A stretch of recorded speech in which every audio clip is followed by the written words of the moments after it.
Katekis 14. Sebelum kita membaca firman Rema pada pagi hari ini, mari kita menyanyikan satu lagu, Sejauh Timur dari Barat.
Sebelum kita membaca firman Tuhan, marilah kita bersatu di dalam doa.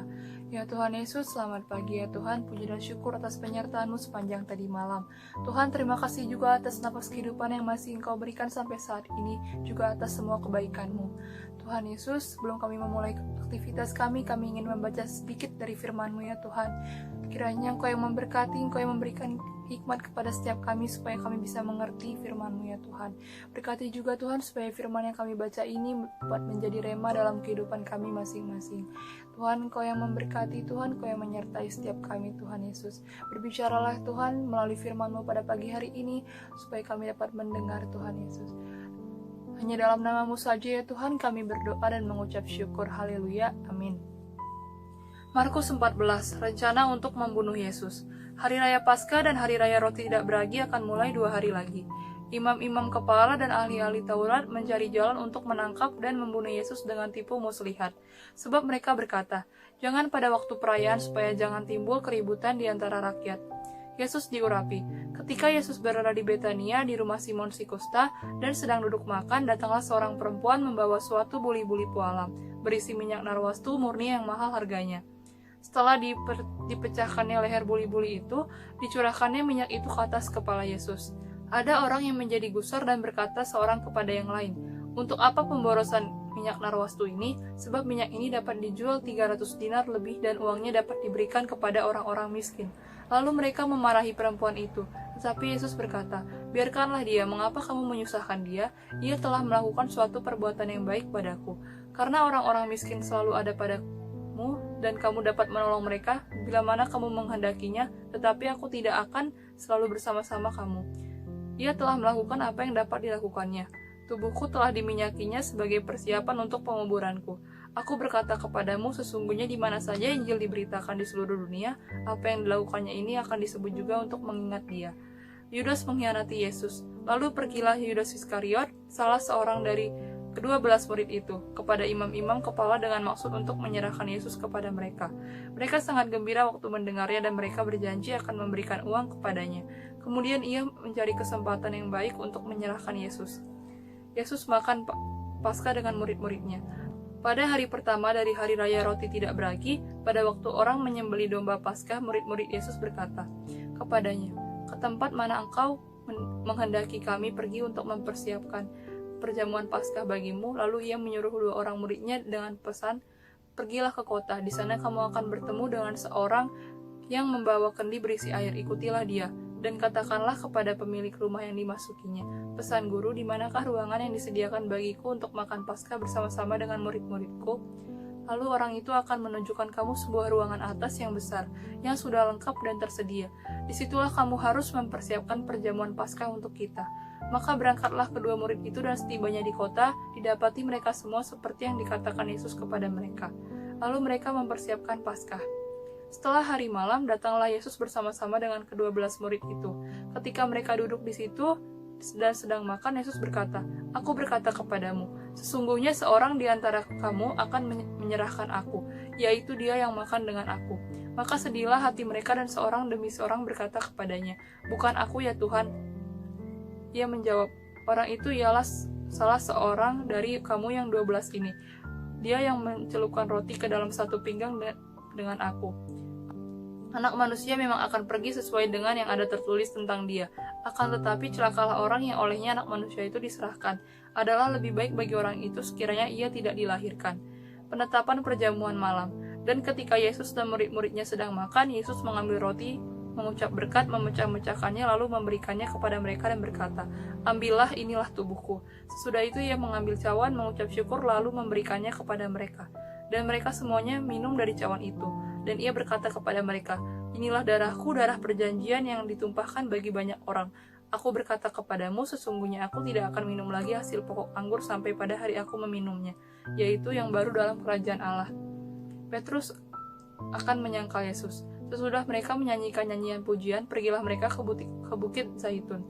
Lalu Yesus berkata kepada mereka, "Kamu semua akan tergoncang imanmu, sebab ada tertulis, aku akan memukul gembala dan domba-domba itu akan tercerai-berai.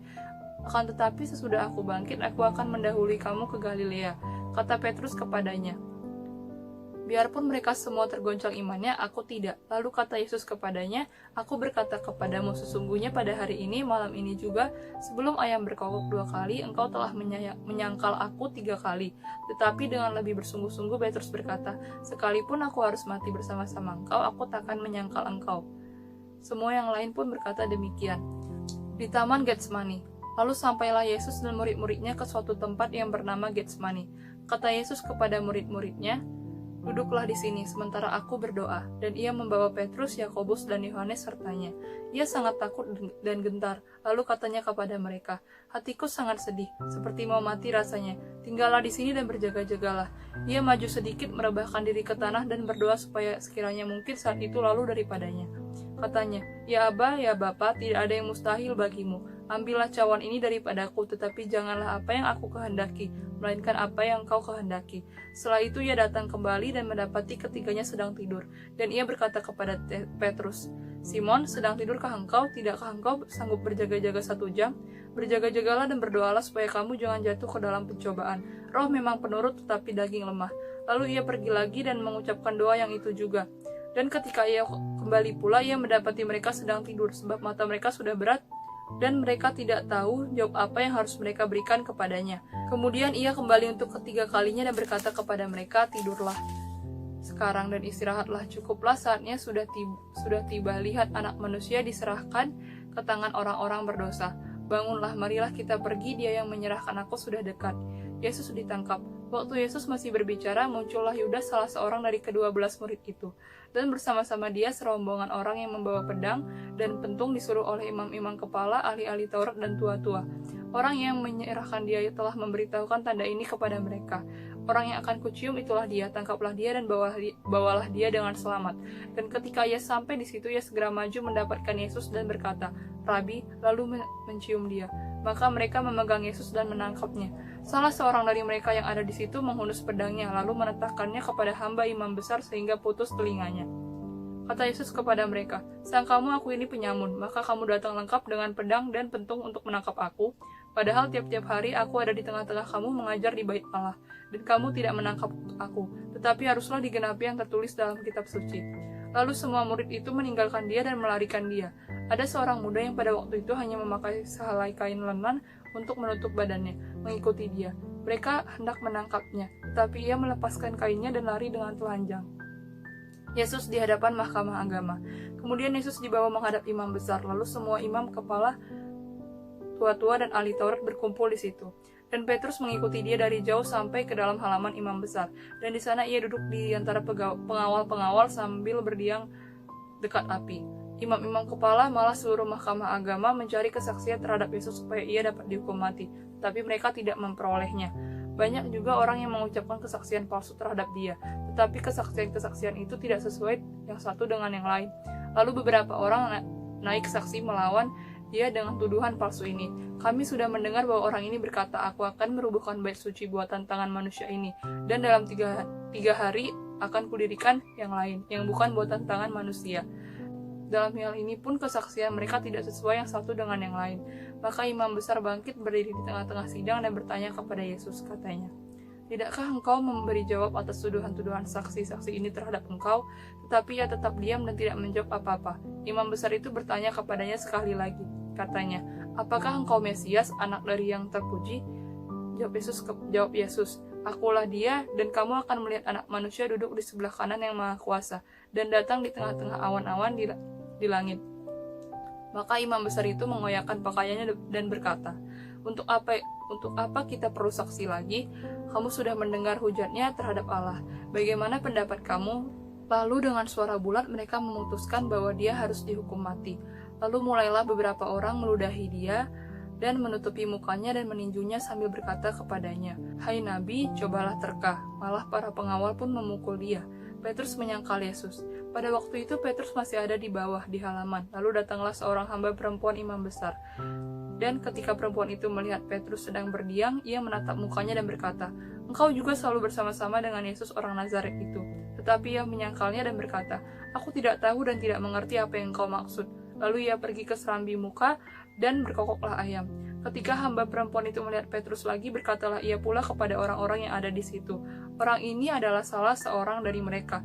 Tetapi Petrus menyangkalnya pula. Tidak lama kemudian orang-orang yang ada di situ berkata kepada Petrus, "Engkau ini pasti salah seorang dari mereka, apalagi engkau seorang Galilea." Maka mulailah Petrus mengutuk dan bersumpah, "Aku tidak kenal orang yang kamu sebut-sebut ini." Dan pada saat itu berkokoklah ayam untuk kedua kalinya. Maka teringatlah Petrus bahwa Yesus telah berkata kepadanya, "Sebelum ayam berkokok 2 kali, engkau telah menyangkal aku 3 kali." Lalu menangislah ia terseduh-seduh. Jadi rema yang saya dapat dari Markus 14 yaitu terdapat pada ayat 38.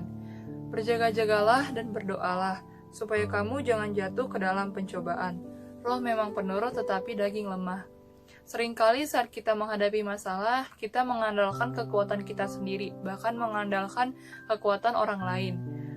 Padahal firman Tuhan sudah jelas mengatakan, "Berjaga-jagalah dan berdoalah supaya kamu jangan jatuh ke dalam pencobaan." Jadi Tuhan mau supaya kita tidak mengandalkan kekuatan kita sendiri lagi, melainkan kita berpedoman kepada Tuhan, meminta arahan, kekuatan, dan jalan daripada Tuhan, yang membawa kita kepada jalan keluar dalam setiap masalah kita. Di saat kita mengandalkan kekuatan kita sendiri, maka kita akan diarahkan kepada jalan yang bisa juga itu adalah jalan buntu, dimana kita bingung harus berbuat apa lagi. Dan jika kita mengandalkan kekuatan kita sendiri, sama saja kita mengandalkan kedagingan kita, di mana daging itu lemah. Karena seperti tertulis, roh memang penurut tetapi daging lemah. Oleh karena itu, mulai sekarang mari kita selalu berjaga-jaga dan berdoa. Kita jangan lagi mengandalkan kekuatan kita sendiri, tetapi mulai membiasakan diri untuk melihat kekuatan Tuhan yang maha dahsyat, yaitu dengan selalu berdoa kepadanya, supaya kasih karunia-Nya menyertai kita senantiasa. Mari kita bersatu di dalam doa. Ya Tuhan, terima kasih atas penyertaan-Mu sepanjang pembacaan firman tadi. Tuhan, kami telah selesai membaca sedikit dari firman-Mu. Kiranya Engkau yang memberkati Tuhan, supaya firman-Mu dapat hidup dan tumbuh di dalam hati kami. Tuhan, bentar lagi kami akan memulai pelajaran aktivitas belajar kami, yaitu PJJ. Engkau yang menyertai supaya kami dapat mengikutinya dengan sungguh-sungguh dari awal sampai akhir PJJ. Engkau yang memberkati setiap kami Tuhan sebagai pelajar agar bisa melaksanakan kewajiban kami dengan sungguh-sungguh ya Tuhan. Engkau yang menyertai juga setiap guru-guru kami, pengajar kami Bapa. Engkau yang menyertai mereka, Engkau yang memberikan hikmat kepada mereka ya Tuhan. Tuhan, kami juga berdoa untuk sepanjang hari ini, dari awal hari ini sampai akhir hari ini, semoga semuanya berjalan dengan lancar Tuhan. Engkau yang menyertai setiap pekerjaan kami, setiap apapun yang kami perbuat, Engkau yang turut serta ya Tuhan, agar apapun yang kami kerjakan, apapun yang kami perbuat, hanya untuk kemuliaan nama-Mu ya Tuhan Yesus. Hanya dalam nama-Mu ya Tuhan kami berdoa dan mengucap syukur. Haleluya, amin. Jesus,